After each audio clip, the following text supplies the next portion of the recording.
What's up, everyone? Welcome back to another episode of Grizzly Books True Crime. My name is Gisela K, and tonight I have two very special guests with me. We have a former sergeant from the NYPD, Bill Cannon, and Detective Phil Grimaldi from Police Off the Cuff. The link is in the description box if you want to subscribe to them. Head on over there and carve it up. So, welcome to Bill and Phil. It's great to be here. And not if you want to subscribe. Just get over there and subscribe to us. I like that. Just go over there now and carve it up. That's right. Right? That's Make sure right. you hit the like button. Yeah, thank you for being here. I'm sure everyone's very excited to have you as well, to hear your guys' thoughts. I don't know if you saw anything of when I covered a little bit of looking at the crime scene photos. So I know a lot of people had questions about that. The first question I would have is, would police spray over bullet holes? If it was bullet holes, would they spray over it? No, you want to go with that? They would absolutely not. That would contaminate the bullet holes. I don't know who put that up, but there's a lot of false information on YouTube. Yeah. There's a lot of amateurs doing this stuff, and people just simply make things up. Yeah. So, what do you think the markings were? The orange paint on the crime scene photos. What are those? Well, first of all, go ahead, Phil. Go ahead. I think it might have been markers to show an area that may have already been searched, or to mark off where the body was actually found, or it could have been something that was there before the body was even placed in that area. So more than likely, it sounds to me like it might have been markers that the crime scene investigators, they instead of using tape out in that area, they might have used the orange spray paint, which is very discernible. Right. Easily. You ever see the international symbol for murder, and it's a chalk outline of a body? Yeah. That's in itself false. Yeah. Because they should never, ever draw a chalk outline around a body, because that in itself contaminates the crime scene. Oh, my But that's become like the international symbol of murder. That's true. Oh, my word. Right. Thank you so much, everyone, for the super chats. That's active now. So thank you so much. I see you. I got moderators moderating the chat. I'm focusing over here. Okay. But thank you so much. Okay. So what can you guys tell us about the Gabby Petito case? Well, that's a sort of a broad, a very broad statement. Go with it. You know, something when we usually start out is when they were pulled over on the 12th by the Moab police. Yes. Because there's been so much criticism with that. And one of the criticisms that, of course, now nothing is in real time or in true time. Because when we first spoke about it, we didn't know about the 911 call that said he had been slapping her around. Yeah. I had no idea about that. What we did see was that they were pulled over because he hit a curb, and that she was all upset. And then he got out of the car and he had some cuts, I believe, around his right eye, that she supposedly hit him in the face with a cell phone. But we critiqued that whole stop as that the police did a professional job. But however, at the time that we said that, we didn't know about the 911 call saying that he was slapping her around. And as a boss, as a sergeant going to the scene of something like that, I would have probably arrested both of them if I had known that about that he had been slapping her around, because she had also hit him. I would maybe try to determine who the primary aggressor was and arrest that person. But it looked like, from what we knew at the time, that the primary aggressor was Gabby. Yeah. I feel like when I slowed down some of the footage, it looked like she had a scratch on her face too. I don't know if you saw that at all.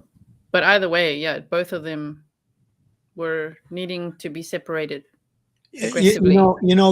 Gisela, they said that when they did the stop, they separated them, which is, what you're taught in police science, that if you have two people in a dispute, you separate them and then you get the stories from each one of them. So they did a lot of talking to them. They really looked into it. Like Bill said, we don't know for certain, and we think very doubtful that they had that information from that 911 caller that the male was striking the female. We don't think that was transmitted to the officers on the scene. it might be the fault of the 911 operator, because when they played the 911 call, the guy clearly states that he saw the male slapping the female. Now, they did press her a little bit for specific facts, and I think based on what we saw, and then afterwards, they were separated overnight. She went into the vehicle and slept in the vehicle overnight. He went to a hotel. So they did their best. We tried to look at it from all different angles, and in our opinions at the time, without knowing about that 911 caller, we thought that they did a above and beyond job on that. I mean, don't forget too, they weren't residents of the town. They were people just passing through. They were in the car. They were already well over a month into the trip. And, maybe they could have sympathized a little with the fact maybe they were getting on each other's nerves. And, if we separate them, they'll be all huggy, kissy, lovey tomorrow. I mean, look, what hindsight is 20/20 as usual. If we had all the information and we knew what was going to happen, obviously, you could have prevented it. But again, we said this when we examined this part of the whole story, that the murder appears to have happened around the 27th. That body cam video from those police officers with the interaction with them was on the 12th. It was 15 days or whatever it is later. So it wasn't like it happened later that night, the next day, something like that. So we think that they did, they went above and beyond in our opinion. Gisela, the thing is that, like Phil just said, this incident, they were pulled over on the 12th. We believe that the murder happened on the 27th. Yeah, me too. So a full 15 days went by. So they were still living with each other. Obviously, they probably had a sort of a bombastic relationship. Because what is the story of him going back to Florida from the 17th to the 23rd? Is that like a press payment, information? Have you heard that? I don't believe that. I mean, I think because that's what they say. He went there to clean out a storage unit, which is so bizarre. No, well, something they can law enforcement. Yeah, 100% dispute that with video, with Easy Pass, with cell phone stuff. So yeah.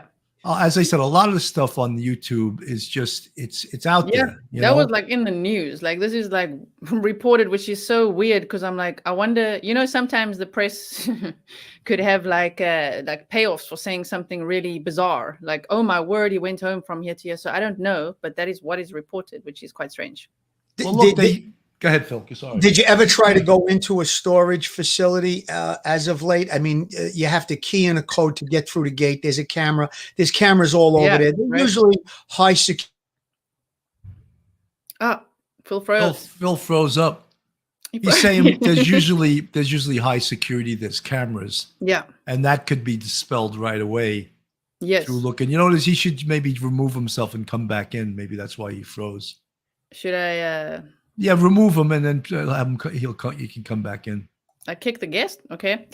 You kicked him out. Yeah, I kicked him out. But what he's saying is that they can specifically target where he was at through other means. Through electronic means, video. Yeah, that's what the cell phone information. There's so much information, but. Look, but the storage unit could be the shed in the backyard. It could be a storage unit in the shed. I don't know. It's just. Or they could They could be renting. They could be renting a storage facility. Yeah. It's just. But something I think that's ludicrous that he drove home between the 17th and the 23rd, then drove back, and there was what about the date he was in that restaurant getting into that dispute? Wasn't that the morning of the 27th? Yeah. So they say he was gone from the 17th to the 23rd. And on the 24th, Gabby Petito checked out of the hotel. So it's like, did he stay with her on the 23rd or what was going on? And they say he flew out of Salt Lake City Airport, which is why she was staying right by the airport, which is like so bizarre that his mom and dad flew him out for 6 days and flew him back. They say maybe they broke up and made up. But then where are you getting this information from? It's like literally on the news, like WFLA. It's on the news, on Fox News. Like this is what's being reported, which is so strange to think of that timeline. It really messes with the timeline. Like what? Yeah, well, maybe they don't know what they're talking about. Don't forget that. Right. the news reports a lot of false stuff too. Yeah, that's what I'm saying. I wonder if that's like a media hype thing or if he really went home. Look, one of the Florida stations was staying on the big search inside of Carlton Reserve for the last 3 days. Yeah. And I think a lot of experts believe that he never even made it to Carlton Reserve. Yeah. But yet they're searching lakes, ponds, and everything. And if you know anything about bodies that are in water, they pop up after 3 days. Yeah, yeah. So he's been there way more than 3 days. I'm just almost like, why are they diving into these lakes with alligators in? When if he was submerged, he would have popped up already. And there's like gators. And I mean, Right. if he's in the water, he's not just going to be having a swim, right? Wow. Look, there is someone in the chat saying, yeah, if he did fly, there would be a manifest. There would be video of him getting on the plane. There would be all those electronic things available. You back on your phone, Phil? Yeah.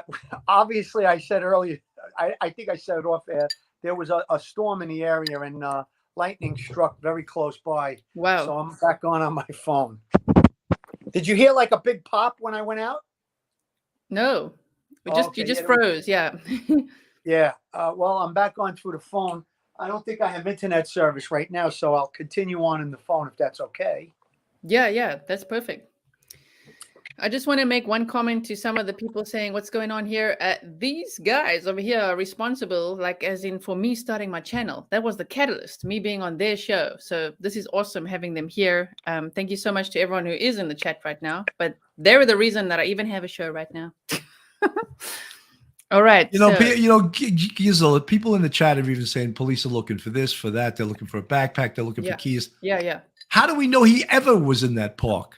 Yeah, how do we know? They went camping allegedly on what day was that? The 12th? Like the 10th, 11th, and 12th, around the 11th. So like, are you talking about from Brian's home, Bill? Yes, yeah. From Brian's home, they went camping on the day that she was reported missing, which was September 11th. The neighbors, I have the neighbor's name written down, Charlene and William Guntry. They did an interview recently, and they said that shortly after he returned, they noticed the white van, and they said shortly after he returned, within about a week or so, that they went out and they purchased this camper. And then they saw them load it all up over a day or two. And then on the 11th, when she was reported missing, that's when they were gone for 3 days. Yeah. And they were apparently camping or whatever. And then they returned and they did see him again. And then I believe it was the following Tuesday is when he might have been the following Tuesday or the Tuesday after is when he was last seen, according to his family, though, that they said he went to that area. And they went back on Thursday and they recovered the car, and they said he was nowhere to be found. And that's when they reported him missing as a missing person. They say that, but they actually recovered the car on Wednesday. Like, there's footage of people outside the house pitching outside, and the parents' timeline doesn't even match up with what they said. The car was there on Wednesday already, which is so weird. They're like, ooh, on Thursday, now we brought the car back. Like, no, that was Wednesday. So they're lying a lot. I think that the parents' conduct, the parents' behavior is quite bizarre. Yeah. She's reported missing on 11th. They decide to go camping. That's how I handle stress. When there's stress in my family, I just get a tent and a camper and I go camping, Right. And now also when their son is missing, I mean, they're just walking around casually and just there's no like panic or fear. There's no remorse. There's nothing. They're just like walking around, strutting around. Even before that, when he came home on the 1st, now that's when they neighbors saw the vehicle, and they also have a traffic camera that shows him getting off the highway in the area where they live in Northport. So from the 1st, the family had to be asking, well, where's Gabby? And there had to be some kind of conversation. And then after that, Gabby's family was reaching out to him, getting no response, reaching out to Gabby, no response. And then they actually reached out to her parents with also no response. So there was some kind of back and forth between Brian and his family that led them to enlist an attorney to represent them. That's red flag number one. Mm-hmm. And then, this using this camper, going out and buying a camper right in the middle of all of this and disappearing for 3 days. There may have been a plan to disappear in the camper for him. And then who knows why they brought it back. Maybe they went and planted supplies and food in the out in the woods somewhere where he can sustain himself.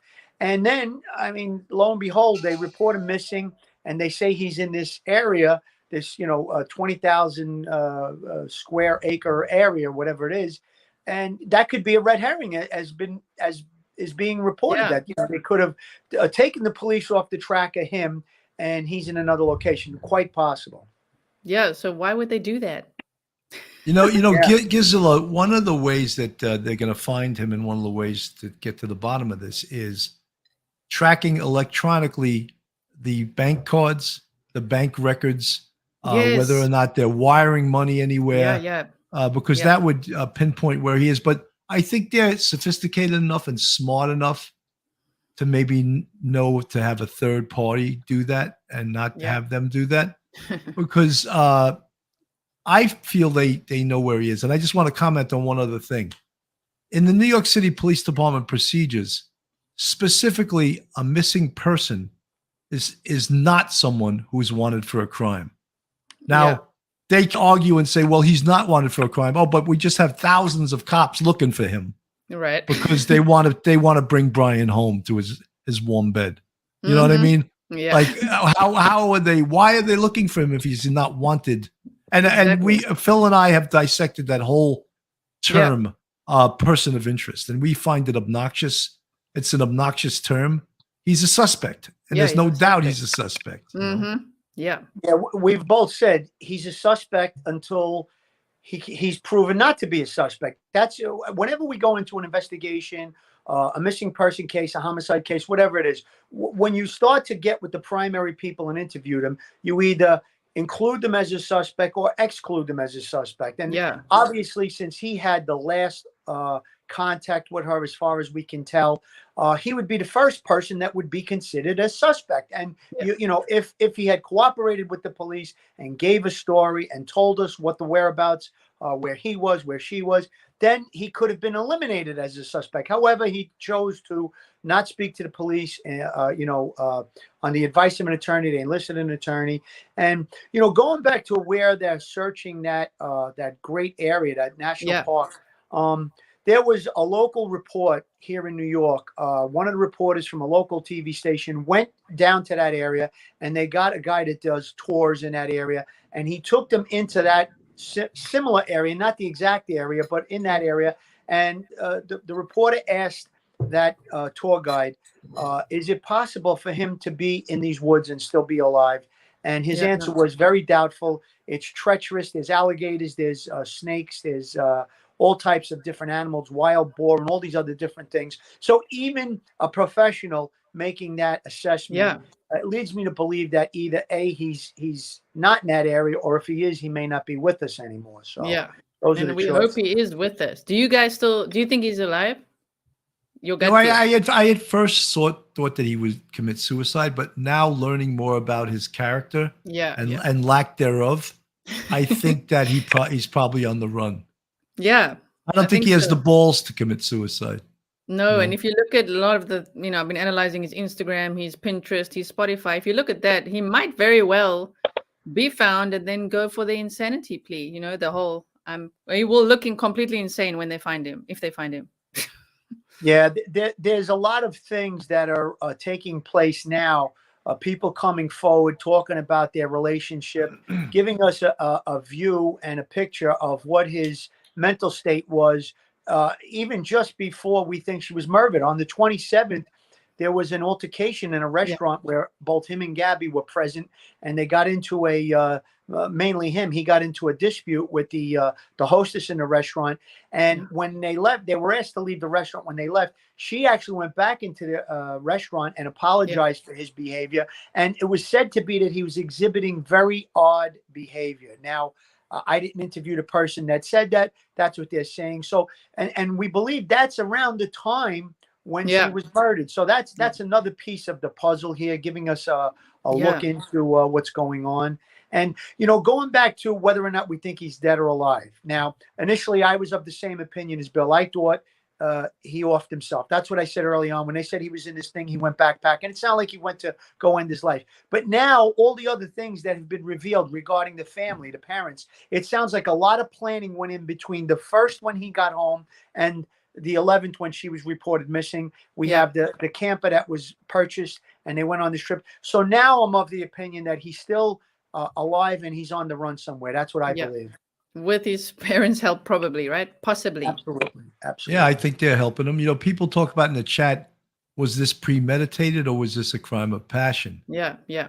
And I happen to believe that it was a crime of passion, that he just snapped, but it was building up, Yeah. but he just snapped. And, you know, I don't think it was like he was planning to kill her.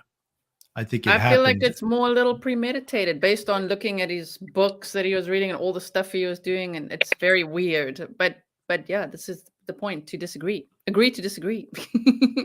That's why we have Joe. That's why we have Joe Murray on our show all the time. Yeah. Because he's always disagreeing with us.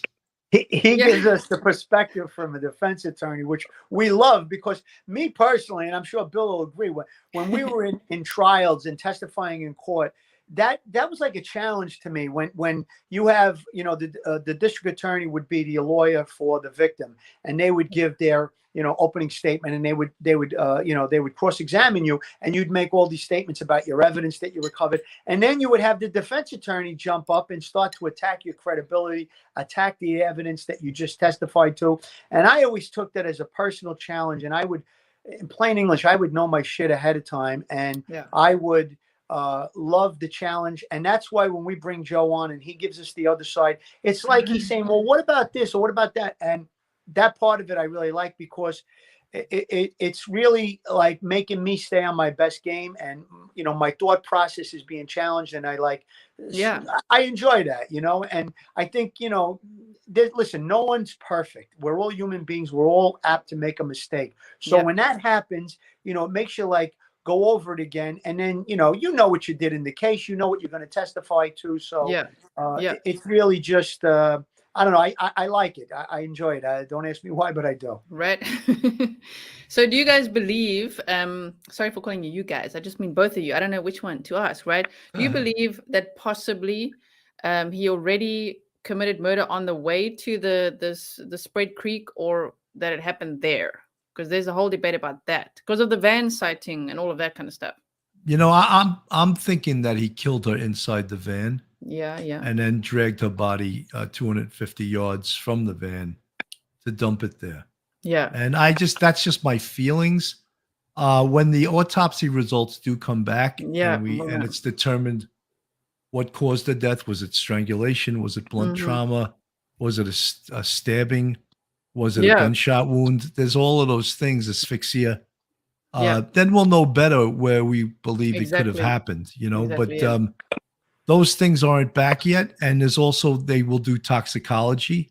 Yeah. And that takes usually 4 to 6 weeks to come back. Okay. So all of that is part of the whole science of autopsy. In fact, I just like, if I could pitch it tonight. Yeah. Duty Ron, a good buddy of ours, is going live tonight at 9:30 with Barbara Butcher, who is the chief of staff of the New York City Office of the Chief Medical Examiner. She's attended thousands of autopsies. She's what's known as a medical legal investigator. She's been to the scenes of over 600 murders. And she's really a brilliant person.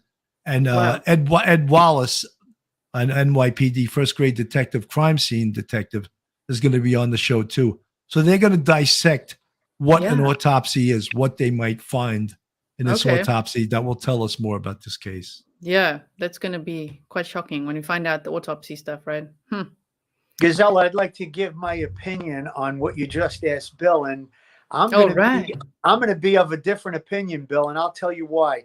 I don't think at this point now, if I had visited the scene where she was found, where the van was parked, I would have a better indication of what happened and what I think happened. Now, if it's very possible she was killed inside the van and carried, but I don't think that that's the case, and I'll tell you why. The same reporter that went to the location and went with that tour guide also walked through the crime scene, and it showed that there were rocks to get over, that there was this, they called it a pond to get over. Yeah. And they showed the terrain looked pretty treacherous to me. Now, that doesn't mean that he couldn't have thrown her over his shoulder and did it. He's a young guy. He's probably healthy and strong enough that he could have did it. But then Bill made a great point, even though we're disagreeing about where we think it happened. The medical examiner is going to see if there's drag marks on her body. The crime scene investigators will see if there's drag marks at the scene. Those two things are going to be very important. Now, if he picked her up and threw her over his shoulder and carried her, there may not be drag marks on her body, but maybe at some point he put her down or he couldn't do it anymore. 250 yards is a long distance. That's 2.5 football fields to carry a person. I mean, unless he's in real good shape, and to climb up and down and over rocks and stuff, I think that would be difficult. My opinion at this point, only because I saw that on the news last night where they walked through the area. Yeah. I think she may have been killed at the scene. And again, I could be wrong. We don't have enough. We say this all the time on our show on Police Off the Cuff Real Crime Stories. We say we don't have access to the case folder. We don't have access to the detectives working the case.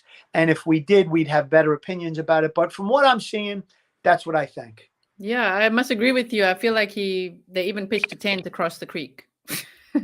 That's my opinion, that they pitched a tent there and he may have even done something in the tent. And then because it wasn't far from where the one memorial is and the other one, where the one memorial is, which isn't the one that the stepfather put down, is a perfect place to put a tent. So he may have. That makes more sense to me. And there may be markings in the ground from a tent because you have to put stakes in the ground and stuff. So I'm sure they're looking at all of that. And that goes back to what you said earlier about the orange paintings on the trees. That might have been markers for, this area is we're going to consider this expanded area the crime scene. That's what I think those orange things were on the trees, the orange marks. Yeah, it could even be, someone said, for a hammock or something. I mean, it could be like nails in the tree, hammock. We don't know. Yeah. One of the things is that when people talk about crime scenes, the number one crime scene in a homicide is the body. And the body tells you a tremendous amount of information. However, we have to realize that she was probably dead anywhere from 23 to 24 days before she was discovered. So that's why, I'm sort of making a hypothesis that the body was in pretty good condition because they identified her from the scene without DNA. So potentially, she had those tattoos on her forearms that said, "Let it be." Yes. If they were still showing, if the skin hadn't been eaten off by animals or it hadn't just degraded, that's a pretty strong identification. How many people with that body type also have "Let it be" tattoos on their forearm? Right. And then we discussed an identifiable piece of jewelry. I think she even had some tattoos on her fingers. Yeah, she did. Yeah. So those are very strong identifiers because the night the FBI discovered the body, they released the information that same day. Yeah. And that believe me, you do not want to make a mistake in the identification and tell a family that their loved one's dead, and then later on the DNA comes back to someone else. Oh, that'll be terrible. 100%. Wow. Bill, I'm going to go back to that thing I saw on the news last night. The area, they showed the exact area where her body was found. And they said, now, from looking at a quick, shot on TV, it's hard to really see. But the reporter said it looked like it was the perfect spot to hide a body. And it looked like the area wasn't disturbed. So there's a good chance, even though there's animals in that area, that maybe the body maintained enough, not as much decomposition that would create a huge smell and everything in those days because it was cold at night, that would attract animals. I don't know that to be true, but the way the reporter said it, she said it would be a perfect place. It was like near a log or something and some brush and stuff there. And the way she described it, she said it would be the perfect spot to leave a body where another hiker or another person in the area might not see. So that's probably why it wasn't found right away until that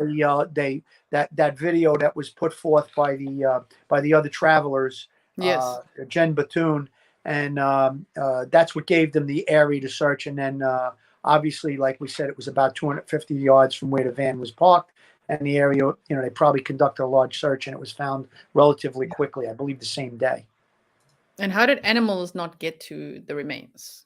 We don't know that. Well, they definitely did. And, whether it's insects or squirrels or any kind of raccoons, they definitely did. But, for whatever reason, the body was preserved enough that they could make a good identification, you know. And, you know, the amount of in 23 days, a body decomposes a great deal, you know. Yeah. So I wonder if it was like in a sleeping bag or, you know, because it's... Well, it also could be somewhat preserving from the cold temperatures at night, but that was offset by the hot temperatures during the day. Right. Yep. So one speeds up the decomposition and one slows it down. So there's two forces fighting against each other. Wow. You know, too, one of the other elements I would say is probably, you know, played into the whole decomposition of body. I don't think it was in a sunny place. It might have been a shaded area. So if you do have shade, and like Bill said, if you have cold temperatures at night, even though it's going to get warm in the day, I mean, that's going to slow it down somewhat. 23 days is a long time. I think it might have just been that, you know, there's a dead body in the area close to where her car is. Obviously a female, obviously with blonde hair. Maybe they found those tattoo markings that we talked about, and that's when they decided that, this is her. Or maybe there was some, you know, in the clothing, there could have been a driver's license in her pocket or something too. We don't know. Right, she could have had ID on her, and that's pretty. You know, Gisela, I just want to answer a person in the chat, Jerry Mestea. What do you think about the coroner going back on day 2? Very common for a crime scene process not to be finished in one day, and they may want to go back and take another look at certain things. Sometimes when you take photographs of a crime scene, you may see something in the photograph that you didn't see live. So you want to go back and check it out. So not uncommon. Sometimes that's why a crime scene sometimes held for days, or in some cases weeks. They hold the scene. Yeah. What was I going to ask now? Do you think that this is linked at all to the other 2 murders in the area? I don't think so. No, I think that was already debunked, that they said it was going to be looked at, and they said there's no connection at that point. So I don't think that has anything to do with it, in my opinion. Right. Okay. The local police slammed the door shut on that. So that we can only go by what they say. Yeah. True. You know? Yeah. You know, they might have made progress in that investigation, and they may be targeting a suspect. They're going to make an arrest soon. And you know, it might be a clear cut, you know, not involved with this case at all. Okay. Yeah. And the whole, you know, there's a lot of witnesses coming forward. So this one of the hitchhiking on the 29th, what do you think about that? You know, I wasn't sure that was even, I don't know if they confirmed that. At first, I thought it was coming back as a YouTube hoax, but now I'm hearing that it may be actually true. So, I mean, at first it was reported that it wasn't verified. So I'd have to take a relook now at that. It seems like it, which means he was hitchhiking on the 29th away from the van, quite far away, which is so weird. So I don't know if you guys, because you profiled a lot of people, would understand, like, why would he do that? Like, if that's where Spread Creek was and he's going all the way to Colter Bay Village and back down and freaks out at Jackson Dam and then has to walk across back or hitchhike back. Isn't that so strange? Why is he doing that? Yeah, that's definitely an odd behavior. I just find it hard to believe that he was hitchhiking anywhere on the 29th when 3 days later he was back in Florida with the van. I don't think it's possible, I guess. Yeah. But I don't think they're talking about it being a 3 or 4 day trip from Wyoming to back to Florida. So, yeah, I mean, but who knows? Maybe the van was close to where he was hitchhiking. How far away was it from Wyoming, where the van was seen, where the murder scene is, to where he was hitchhiking? Is it a great distance or is it close? I did a whole video on that. I can't remember the exact distance, but it is quite far. I mean, it's probably a 30-minute drive or something. Well, total. It could be then that he took the vehicle, dumped it, and was going to hitchhike the rest of the way home. His plan went awry. He went back and got it, and then continued and bring the van home, which would be something that you might want to consider if you just killed the owner of the van, and now you're going to bring it back to your house. So, you know, it might have been part of his plan. But, I mean, we don't even know if it's confirmed if that was. I mean, like Bill said, we thought it was just an internet hoax at first, but I guess we'll find out in the coming days. Yeah. You know, Gisela, there's so much in a homicide investigation. There's so much information. Yeah. And, you know, when I would run a murder investigation, I would have 6 detectives in my team, plus the precinct squad would have another 10 or 12 detectives. So there could be 18 detectives. So just think of everyone going out and talking to someone and doing different chores that they're assigned.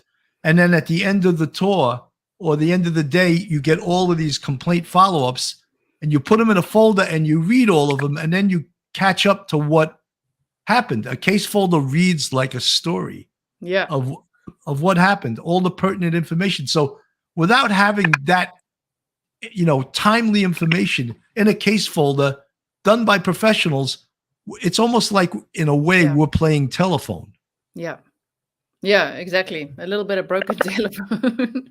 Bill brought up a great point, because the complaint follow-ups that he's mentioning, they go in chronological order. So when you're looking at the case folder, if it's put in the proper way, they go in chronological order. So you could kind of, like he said, it reads like a story. This happened. And then as you go on, you see the further interviews, any evidence that's recovered and stuff like that. So I'm so glad that he brought that up, because I see so many times, whether it be television, whether it be the internet, or people just talking, detectives, no one person solves a homicide investigation. The lightning struck again. Don't tell me he froze up again. I know what he was talking about. No one person ever solves a homicide case. Yeah. It's a team effort. In this case, the team is huge. It's FBI. Yeah. It's Moab. In fact, Moab, they were in Wyoming. That's who's going to prosecute this case when we finally do make an arrest on it. So what he's referring to is detectives work as a team. Yeah. And sometimes television, some of these real crime shows on television would have you believe there's one superstar that solves every case. Right. And that's I'm going to tell you from the lips of a 27-year NYPD veteran that did my last 10 years in homicide, that's bullshit. It's a team. It's a total team effort, Yeah. Yeah. It would have to be so much research. There's probably so much. There is a lot that we don't know. Right. Well, there's people that work on the case. There's people that they do all the phone work. Yeah. Yeah. Exactly. There's people that are doing the interviews. There's people that are doing the crime scene work. So there's so many different tasks that myself as a boss would have to delegate to different detectives. And then as the case progresses, you have to consolidate everything and organize. That's one of the hardest things about a homicide case, is to organize the case and organize the personnel and make sure you're not duplicating tasks, because that's a waste of time. You know what I mean? Exactly. Yeah. So if the hitchhiking story is, let's just throw it out. Do you think, because you guys have pinned down 27th, so do you think he was already heading home after that on the 27th? I mean, I can't really right now, because I haven't looked into it totally, comment that much on the hitchhiking thing. I thought it was a total hoax at first. I guess maybe it's true. Yeah. What were his thoughts? Did he run out of money? Did he have to make a call and have someone put some money on his card or something so he could put gas? He had money in the car. He had money. His Phil again. If I tell you the technical difficulties I'm having today, believe it or not, my phone actually overheated. So. Oh wow! But now it's. Can you see me good? Yep. We can see you. Well, what I was saying when I got cut off, Bill, you're right in the middle of something. Yeah, I actually explained what you were talking about. Oh yeah, no one detective solves the case. It's always a team effort. I've said that from any interview I did, or any just talking to people. No one guy. Sometimes a detective may find a specific piece of evidence that might seal the case, but it's always from the minute that a person, like in this case, the person was reported missing. From that minute, law enforcement, there was numerous people working on it. So it's never one person that does it. Okay, that makes sense. The phone call the police got at the stop was the aggressive one, was different from the cop call that became public saying he was the aggressive one. Yep. We didn't have that information. That came out like a couple of days later. And then of course everyone wants to say that they had 20/20 hindsight. They knew right away. I just want to make another observation, is that people that watch police work on body cameras, they think that police are going to conduct like mental health hearings in the street, and that's Yeah. That's I not know, right? that's not their job. That's not what they're trained to do. No. They're trained to see if a crime was committed Yeah. and to intervene. Same thing like you never conduct a court hearing or whether someone's innocent or guilty out on the street. Yeah, you have yeah. probable cause, put handcuffs on, get them the hell off the scene. Yeah. Right. Happy belated birthday to Detective Phil. Detective Thank Phil, he's growing older. Not as old as me, but he's getting closer. Thank you very much. I'm still getting the birthday wishes from 2 days ago. Thank you so much. Damn, That's I didn't know. Joshua. Okay. Hello, Joshua. Thank you so much for the super That's chat. that Joshua is the our producer. I was Okay, Gisela. Yeah. Okay. Nice to see you. That is awesome. Hopefully you'll producer one day too. Right? Yeah. Need some help. He's So doing a let's see. great job for us for sure. Yeah, I can see. They say he's hiking the Appalachian Trail. You never know where he is. Joshua or Brian? Yeah. Who's hiking? Yeah. Yeah. Wow. I'm just looking if we've Listen, missed any questions. Gisela, on a case like this where the guy is absconded, he's in the wind. I had a murder case years ago that I worked with a partner of mine, Patty Como, and we went on America's Most Wanted because the guy had killed a 19-year-old student, took off, and there were sightings of him in Italy. There were sightings of him in Manhattan. It turned out after about a year, he was just a few miles away in Long Island. So again, you get a lot of these tips. Sometimes they're good. A lot of times they're not, but you still have to follow them up. And, my instinct is telling me I would be looking at the cell phone activity between Brian's mom and dad and, looking to see if his phone was lighting up or if there are burner phones being utilized in the area. You might want to look at those and, and there's ways of doing that. So that's, listen, you're going to go into the investigation of the parents and you're going to come up with Brian. I'm sure of it. He's got to be communicating with them.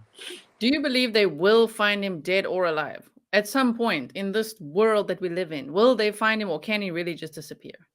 I think they're going to find him. First of all, one of the things we said on our show is that there's no statute of limitations to murder, so they could find him 10 years from now, 15 years. And, what's making this complicated is that they're claiming he's not wanted for a crime because he's lawyered up. He's never been able to be interviewed. Yeah. They also don't have the cause of death right now, but are 1,000 cops and FBI agents hunting this guy down to bring him home because he's late for dinner?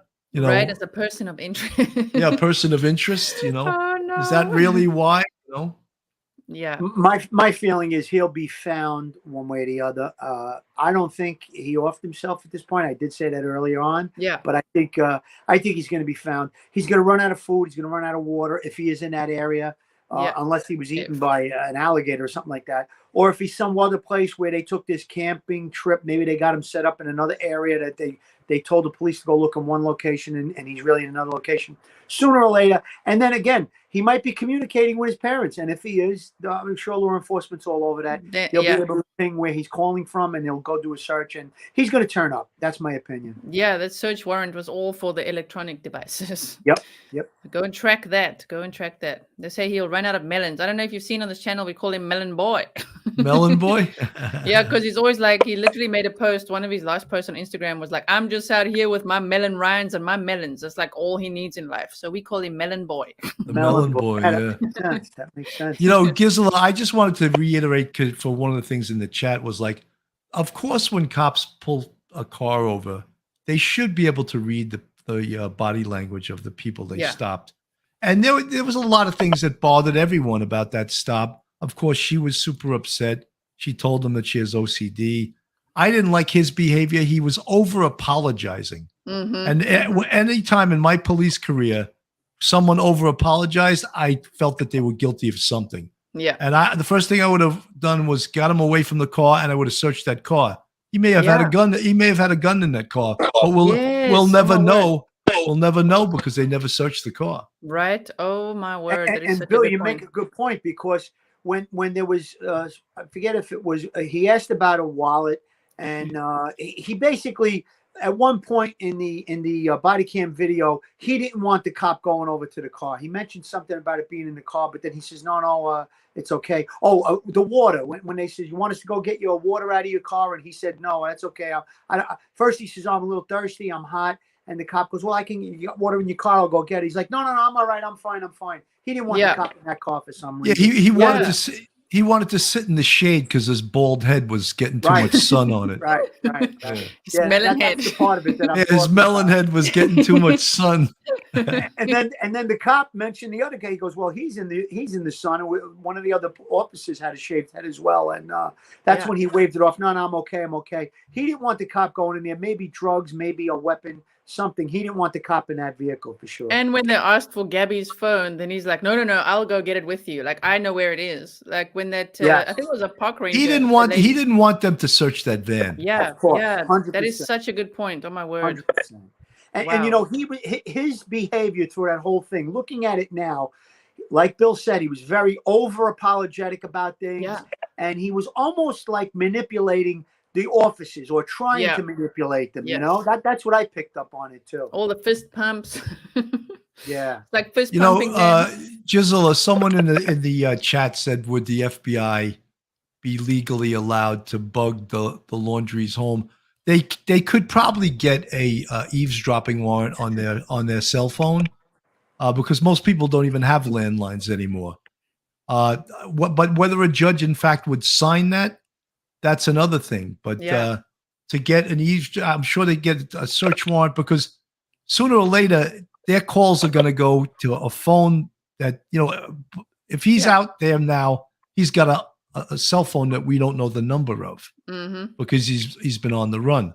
So if the best thing to do would be get a search warrant on the parents' cell phones. Yeah. And when you could see a couple of calls to an area that they don't normally call, you got them. You got it. You know what else too, Bill? I want to bring this out because I had occasion to have worked on something a few years back that involved burner phones.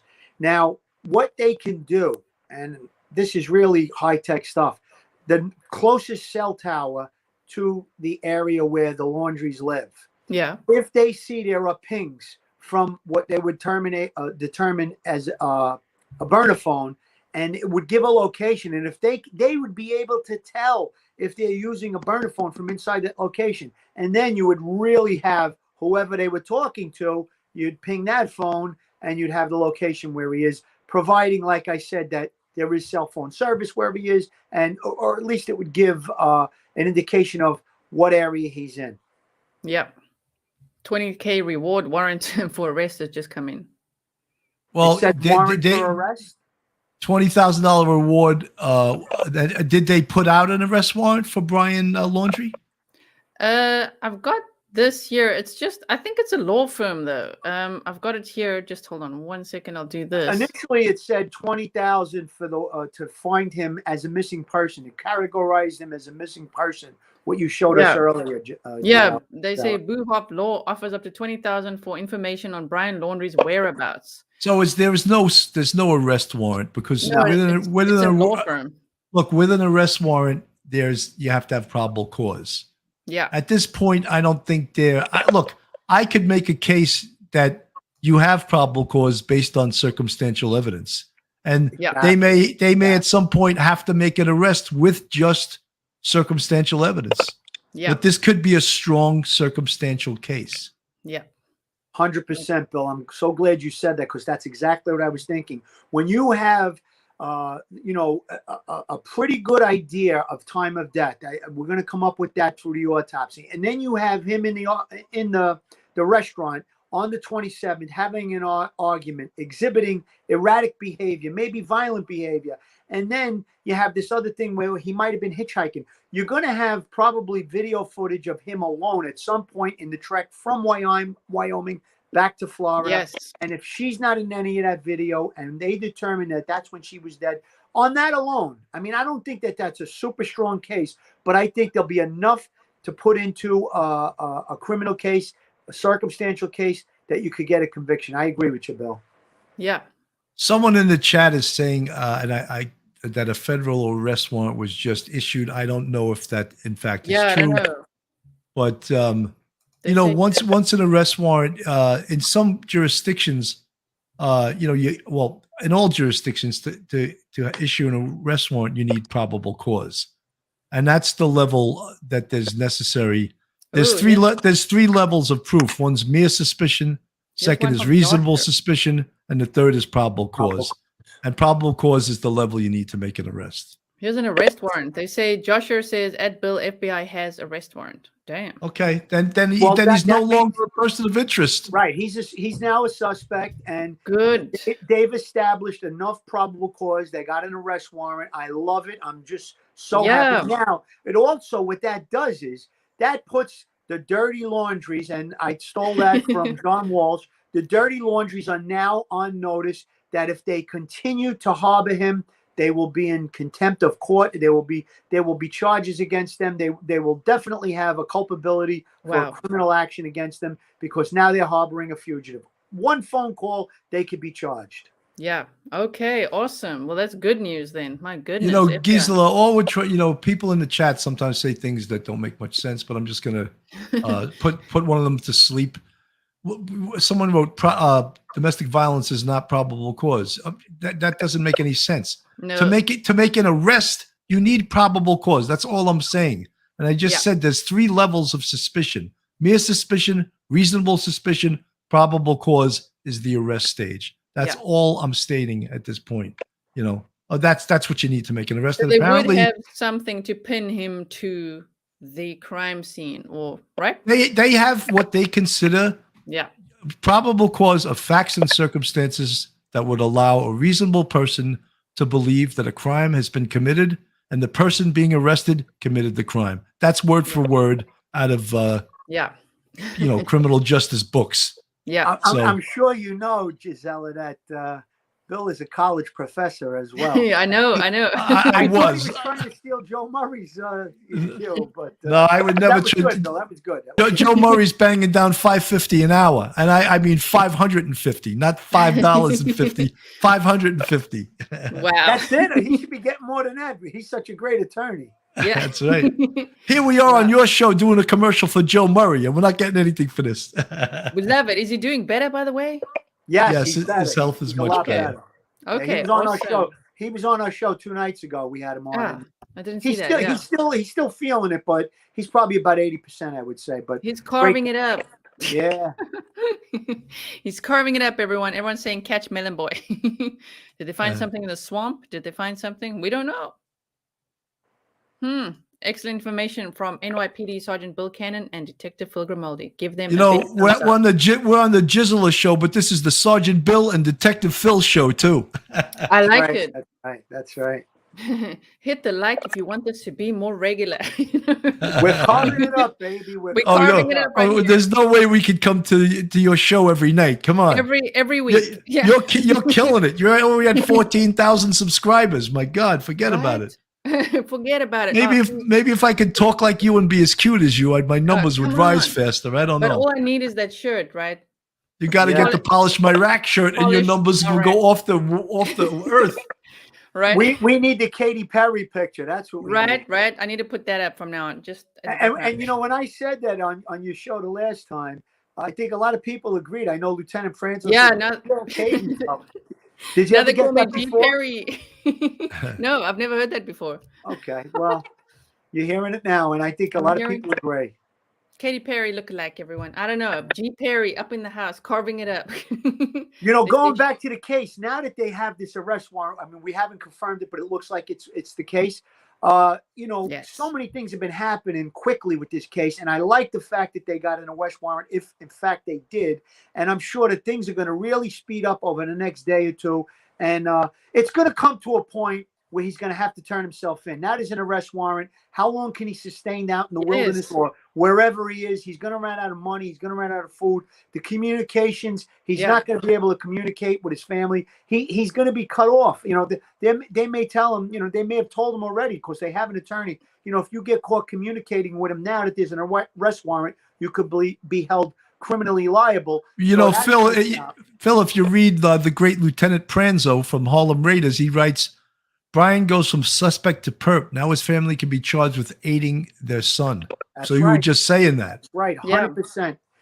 And listen, I think even if he wasn't named as a suspect, if they could prove that they went and hid him and they reported him as a missing person, they could absolutely get them for filing a false police report if he's not in that wilderness area where they claim he is. And there might be a way to get them culpable for harboring a fugitive or whatever, even though he wasn't named as it. Listen, you know what? Let's get him, and then we'll worry about all that. Yeah. Do you think he'll talk though? Step up to the plate. They have to step up to the plate. Gisela, he'll never talk. Once you invoke counsel, you can never talk. That's it. Yeah. You've invoked counsel. The only way. Well, actually, they'll never let him testify even in a trial because that's why he lawyered up, because he knows he's guilty. If he makes, let's say that he appears on some street somewhere, he comes out of the woods, and the police encounter him. Now, if they start to ask him questions, that's out. However, if he says, "Yeah, I did kill Gabby," that's a great statement. Even though he's got counsel, I think that would be able to be used. That might be challenged in court. But if he makes a spontaneous utterance, I think a judge would rule in favor of the prosecution to keep that statement in. Right. Okay. So if they do, what do you think about that, Bill? Am I correct on that? Yeah. You have the same opinion, Bill? Yes, 100%. 100%. We don't know at this point what the arrest warrant is for. No. Someone in the chat is saying, and I don't know if it's true, that it's for bank fraud. Could he have tried to pass a bad check in Wyoming? Maybe he used her credit card, which I've been saying that's one of the things that I would have held him. I said it with Joe Murray the other night, and he disputed what I was saying. I said if her being dead, maybe they could possibly get him on an unauthorized use of the vehicle because he was using the vehicle after she was dead. And that was kind of in a gray area. But if he used her credit cards, once she's dead, if he used her credit cards, Joe says, well, he might have had permission or authority to use But Phil, that's tough to pinpoint the time and date she was dead. So, maybe if you say he... What I'm saying is this. Let's say he used it after she was found dead. It was nationally advertised everywhere. It was wall-to-wall coverage. If that credit card was used afterwards, then that could have been that could be a possible crime. So they're saying bank fraud. Maybe it's something in his past. Maybe they got, he may not be such a nice guy that we think he is. Look, the good thing is that he now goes from that bullshit term, person of interest, to a suspect and a perp. I just want you to stop calling him that. We love to call perps. That's in New York, perpetrator, but we call them perps for short. And now in this kind of gentler world, the New York City Police Department is not allowed to refer to a perp as a perp anymore. Wow. Okay. I don't know what the euphemism is for a perp these days. What it is, person who violated the law. I don't know what He's wanted by the police. I love that. How's that? He's wanted by the police. So if they walk up to him now, they find him, they walk up to him, they arrest him, what will happen next? Well, he's going to be prosecuted in Wyoming. Okay. So they would take him, and process him for the arrest. They would call his attorney because he's represented by counsel. They would probably take all his clothing, voucher his clothing, photograph him, fingerprint him, all of that good stuff. But they cannot question him because he's represented by counsel. It's funny, Gisela, when we would pick up a perp for homicide and we put him in the car, it's nothing like television. We don't say a word to the guy. We just put him in the back of the car. We sit next to him because if we start talking to him, that's considered an interrogation. And so if we start talking to them, we have to read Miranda. So all experienced detectives, homicide detectives, know you don't say a word to him in the car on the drive to the precinct. Oh, yeah. Wait till you get him in the precinct and you do there's a Jewish word called schmooze. You schmooze him a little bit, right? You get him a soda, you get him a sandwich or whatever. Then you go in the box, then you read a Miranda, and then you attempt to get a statement. Bill, I had a case exactly. What you described. I had a case exactly. We had a person that was killed. A 79-year-old woman was killed in Coney Island. We arrested the perpetrator in Atlantic City. We held him on a local warrant, and then we went back to extradite him. On the ride back from Atlantic City back to Brooklyn to process him, about a 2-hour ride. We're in the back seat, and I didn't ask him any questions. And he looks at me and says, "What am I facing?" And I said, "What do you mean?" He goes, "How much time am I going to do?" And I said, "Well, if you're charged with murder, it's 25 to life." And he looked at me and said, "I can't do that." I said, "Well, what do you mean?" He goes, "No, I can't do that." He goes, "I'd cop out to 10 years though." So I said, "Well, they're not going to give you 10 years on a murder, maybe 15. And he said, "Would you talk to the district attorney about that?" That statement was allowed to stand in court, even though I didn't solicit him. He solicited me. He asked me, "What am I facing?" I told him. When he said, "I can't do that much time, I could do 10 years." I said, "No, not 10, maybe 15. And he said, "Please talk to the DA." That statement was allowed to stand. So something like that is fully acceptable in court. And I wish Joe Murray were here to challenge me on it. Right. I saw in the chat there was something that said about the warrant. Could you put that previous one back up? Man, I want to comment on that. I want it's to probably find gone it already. Say it again, guys. Say it again. Someone was saying that it's for a bank fraud or something. It said something about a device. It said, unauthorized I did hear on the news earlier today that she had a tracker on her phone, which I have with my children. It's Life 360, where you can tell where they are. He made her turn it off. He also hid her ID so she couldn't go to bars. So he was exhibiting possessive, super possessive behavior over her in the relationship. What it sounds like. Those things aren't confirmed. But now they're saying authorized, unauthorized. He might have had some type of a tracker on her car. No, Phil. All that is an access device can be a debit card.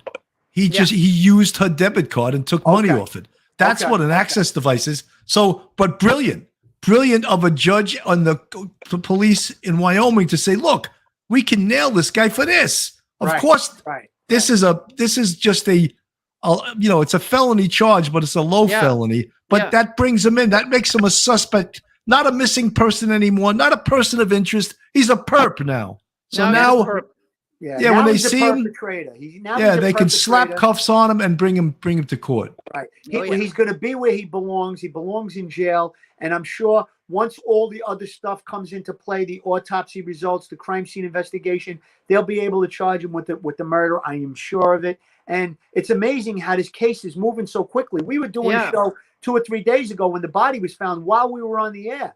And it wasn't actually confirmed yet. And now this is happening with the arrest warrant. So it's really moving quickly, this case. Very quickly. It is. It really is. It's like hour by hour. It really is.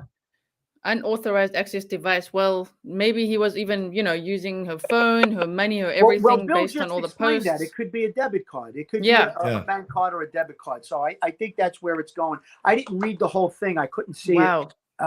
Maybe they got him on an ATM. Yeah, sure, of course. Thank you for the super chat. Right. Whenever you swipe a card, the video's there, and also the time you use the card, how much you asked for. All of that's documented right there. There you go. Okay. It's just what I said. Yeah. I don't know if this is true, but it says the indictment alleges that Laundrie used Petito's debit card between August 30th and September 1st to access or use at least $1,000. Now, that's what I was talking to Joe Murray about.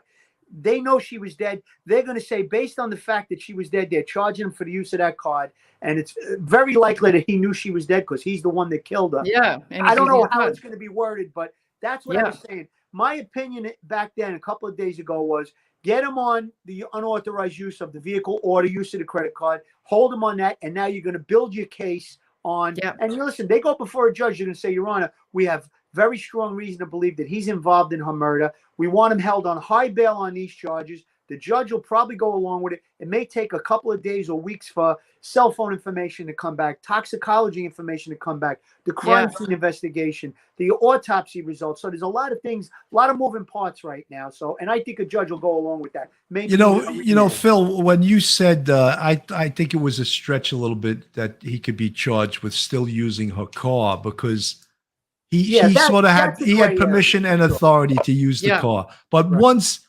they can prove she was dead on a certain date and he's using her debit card, then he's arrestable. 100%.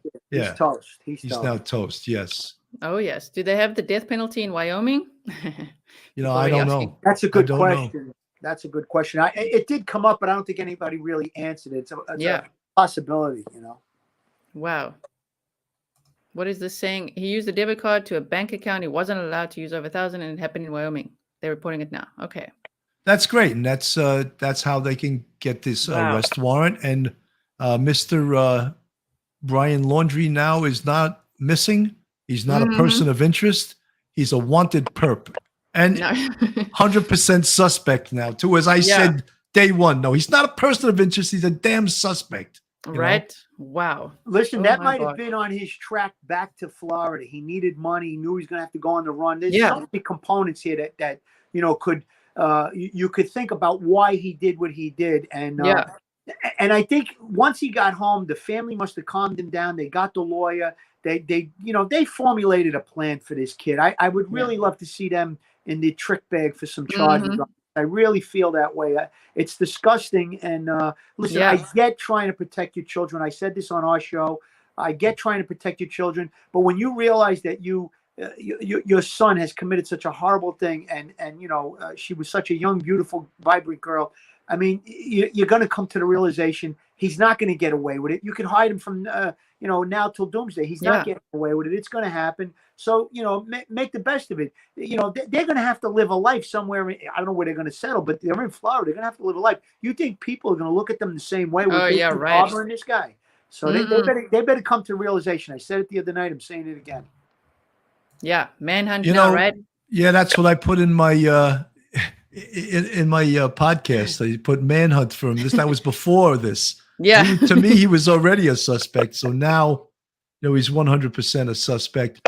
How does this change things? Are they going to still go search the Carlton Reserve again tomorrow, or are they going to save some money and say this is not fruitful anymore? Right. You know?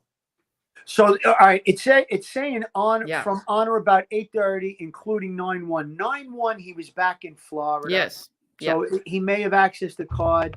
That they're in Florida. He's obviously back. Listen, we're going to get more details of this. I don't want to comment too much on it. It's a great turn of events. I'm glad that there's an arrest for his ass, and you know, let's hope that they get him sooner rather than later. I don't know, Bill. You and I seem to be on the same page. We don't think he's in that nature preserve. I don't think so. I don't think so either. Yeah, I think they're spinning their wheels, and they're doing it because they were embarrassed that they didn't watch him, you know, and they didn't surveil him, and he was able to get away.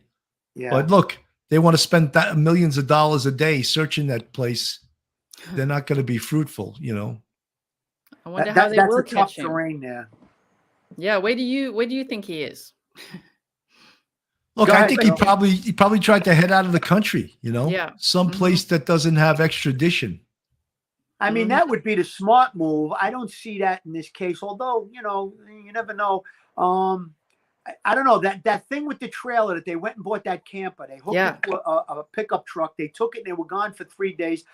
I don't know. My gut makes me feel like they might have gone to an area, set up a tent, loaded it with food and water, and he's there, you know, not where they're looking. I think he's in another location. That's my opinion. Wow. You know, I mean, so, you know, Phil, great minds think a lot. Lieutenant Pete's on the same page as us. NYPD Lieutenant Pete says he's not there. That's good enough for me.